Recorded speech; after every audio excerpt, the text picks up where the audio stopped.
Всем привет! Мы продолжаем свое путешествие по прибрежным районам Латвии. И сейчас наша дорога пролегает через столицу республики, город Ригу. А маршрут нашего движения выглядит следующим образом. Выехали мы из Тукумса, имея конечной целью нашего маршрута курортный город Саукрасты. В данный момент движемся по улице Лейл-Ирбес, на которой находятся три самых свежих многоэтажки города, высотой 26-30 этажей. А сам жилищный комплекс называется Панорама Резиденция, со стартовой ценой за эту самую панораму примерно от 2500 евро за квадратный метр. Сегодня у нас праздник, 1 сентября, но какой-то хмурый он получается для рижан. А вот для нас эта хмурость всего лишь временное явление, потому как мы здесь проездом, и не пройдет и часа, как мы окажемся на солнечном побережье. Именно так в переводе звучит Саукрасты. И там у нас с солнышком будет все в порядке. Между тем поток машин становится плотнее, а количество светофоров больше. Но мы никуда не спешим. Мы же не местные, а вокруг куда ни глянь новые впечатления. Справа между тем проплывает здание Светбанка, первая высотка в Риге после восстановления независимости Латвии. Оно меня не влезает в объектив камеры, поэтому вставляю пару фото. Здание называется Саулас Акманс, или Солнечный камень, и имеет основную высоту 27 этажей. А сейчас мы едем по одной из главных достопримечательностей Риги – Вантовому мосту. Этот путепровод был построен за 3 года, с 1978 по 1981 год. Данный мост аналогичен по своей конструкции Вантовому мосту в Киеве, что объясняется тем, что его проектированием занимался также киевский филиал Союздорпроекта, а металлические конструкции моста были изготовлены на Воронежском мостовом заводе и собирались прямо на берегу с последующей установкой с понтонов. Кстати, изначально Вантовый мост назывался Горьковским. Сейчас мы едем по улице Кришна-Валдемара, которая началась еще на левой стороне Даугава и продолжается на правобережье города. За время существования Риги улица имела 6 названий. Ее первым названием было улица Лазаретная. Потом она в разное время называлась Николаевской, Интернациональной, Германа Геринга и Горького. Кроме того, на улице находится множество значительных для Латвии объектов, в числе которых Национальный художественный музей, Министерство культуры, МИД и Банк Латвии. Но для проезда Риги в северном направлении нам нужно выехать на улицу Бривибас, поэтому с Кришна-Валдемара свернули на улицу Стабу и поехали по ней до перекрестка с указанной выше улицей. И вот мы уже едем по главной дорожной артерии Риги. Улица Бривибас, или Свободы в переводе на русский, является главной дорогой правобережной части столицы Латвии. Она начинается в старом городе и ведет к северной границе Риги, имея длину в 12 километров. И понятное дело, что сегодняшнее название улицы не являлось единственным. А первым ее названием с 1754 года была Лейлус Милшу, или Большая песчаная улица. И являлась она тогда дорога через пригород города, потому как начиналась только за городскими укреплениями. В 1818 году она была переименована в улицу Александра, а после сноса городских укреплений в 1859 улица была продлена до городского канала и через пару лет стала называться Большой Александровской. В улицу Бривибас она была переименована в 1923 году, но этот вариант остался непостоянным, потому как с 1941 года по 1944 она называлась Адольфа Гитлера. Ну и, конечно же, не обошлось без псевдонима Ульянова Володя. И с 1950 года до восстановления независимости она носила название вождя мирового пролетариата Ленина. Ну вот мы оставили позади город Ригу, и сейчас переехали мост через самую длинную реку Латвии Каую. В Саукрасты припарковались на автостоянке возле местной эстрады, которая находится в парке Нейбаде. Из ее плюсов можно выделить наличие воды, туалета и удаленность от главной дороги. Была также возможность припарковаться на бесплатных автостоянках вдоль дороги, но для бусика они оказались слишком узкие. Что же касается моря, на которое мы уже идем, то мне кажется, что до него недалеко с любой точки Саукрасты, которая протянулась вдоль берега Рижского залива на 17 километров. И вот спереди среди деревьев показался искомый водоем, к которому мы вышли через разделяющий берег и дорогу лесопарк. Саул-Красте славится своим песчаным пляжем, протянувшимся вместе с городом больше, чем на 17 километров. Кому-то нравится лежать под солнцем на этой узкой песчаной полоске, а мне в кайф ходить по ней босиком. К тому же песок здесь поющий, но это когда при касательных движениях по его поверхности он издает свистящие звуки.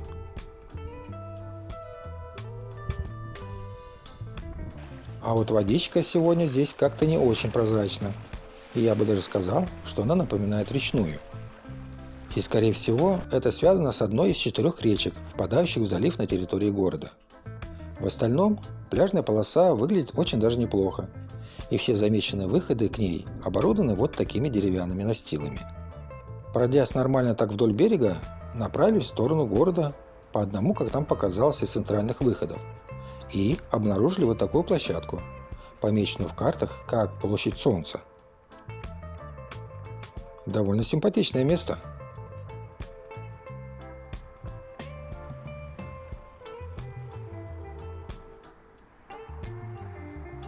А это у нас улица Айнерская, которая является продолжением Рижской. Несмотря на то, что это главная дорога города, движение по ней далеко от определения интенсивное. С обоих сторон имеются хорошие тротуары, но главное, что вся эта инфраструктура окружена лесом, причем преимущественно сосновым, то есть светлым, что для курорта оптимальный вариант. Местами вдоль дороги встречаются цветочные композиции. А куда ведет эта дорожка, я проверю завтра, во время велопрогулки. Город Саул-Красте окружен многочисленными дачными кооперативами, поэтому кому нравятся маленькие домики, живут там, а тем, кому нравятся дома побольше, к примеру вот такие, предпочитают жить в городе. И вот наступило 2 сентября 2025 года, и я, вооружившись велосипедом, как экологическим видом транспорта, отправляюсь на познавательную велопрогулку по Солнечному берегу.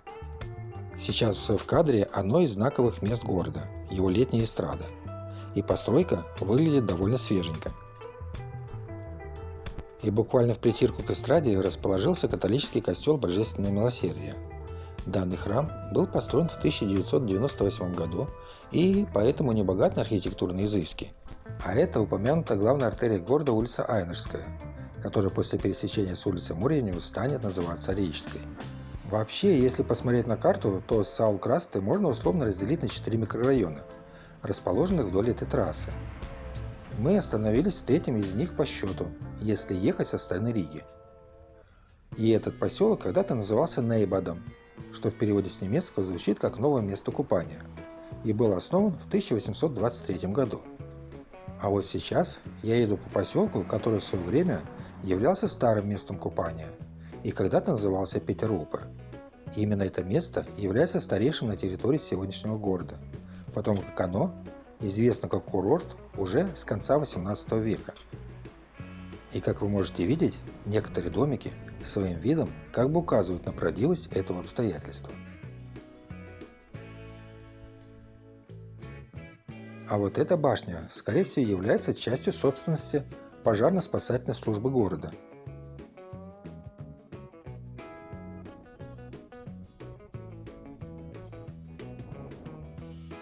Очередное здание церкви. На этот раз это евангелическая лютеранская кирха Петерупе и по совместительству одно из старейших зданий города. Ее постройка задокументирована 1856 годом. Через дорогу от кирхи свернул на уложенную брусчаткой тропинку, ведущую к небольшому мостику. Этот симпатичный и, что немаловажно, крепкий мост связывает берега речки Петерупе, давшей название более 250 лет назад местному поселку. Речушка не очень поражает своей полноводностью и стремительным течением, но и перепрыгнуть ее даже с разбега не получится. Возвращаемся на главную дорогу Саул-Красте. Преодолев еще пару сотен метров, возле магазина Элви столкнулся с таким явлением, как изменение названия главной улицы города с Айнерской на Рижскую. И, собственно, можно уже говорить до свидания той части Саул-Красте, которая носила раньше название Петерупе. А сейчас я еду в сторону первого поселка Саукрасты, который был образован в 1898 году в курортно-оздоровительных целях и с корыстными намерениями. Назывался он тогда Катринбад, а в настоящее время по отношению к нему используется название Пабыжи.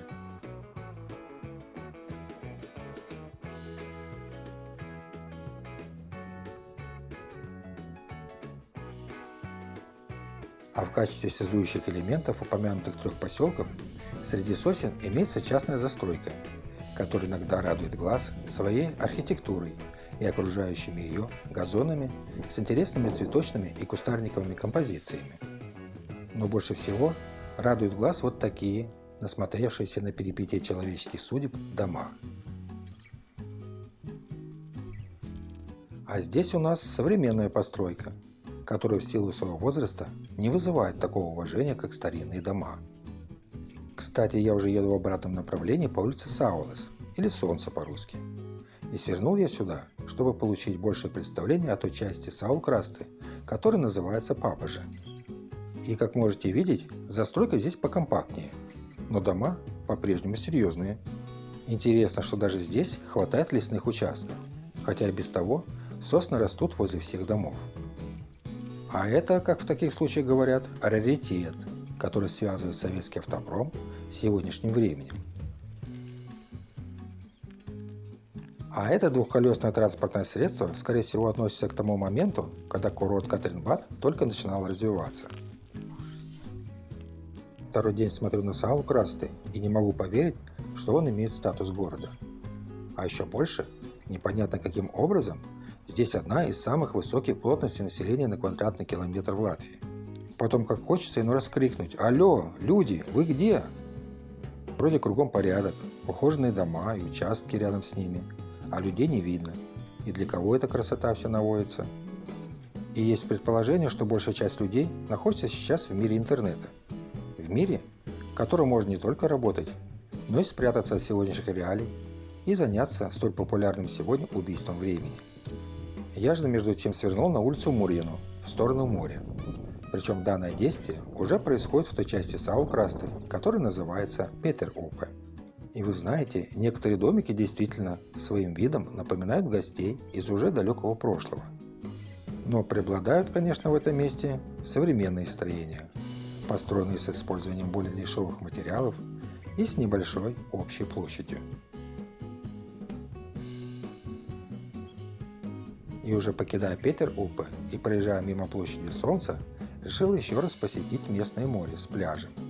Благо, как говорится, на это придется потратить максимум минуту своего драгоценного времени.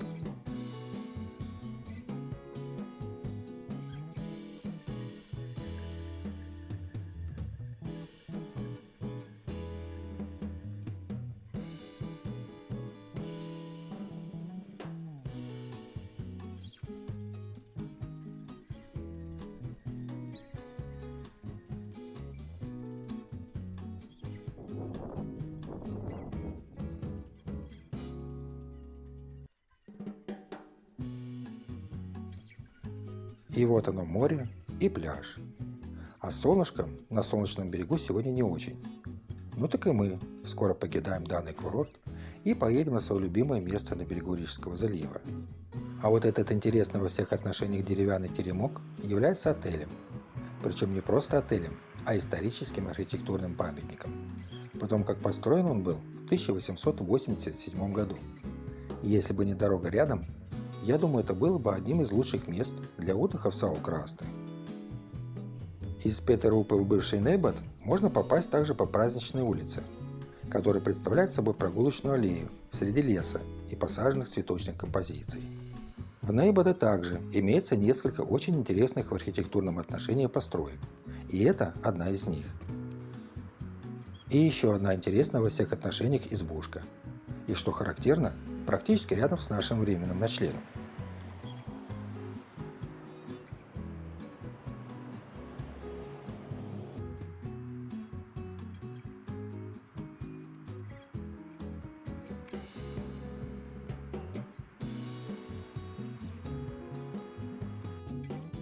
Я же заканчиваю свое очередное видео и покидаю Саукрасты. Следующим пунктом назначения будет старинный город Лимбажи. Всем спасибо за просмотр.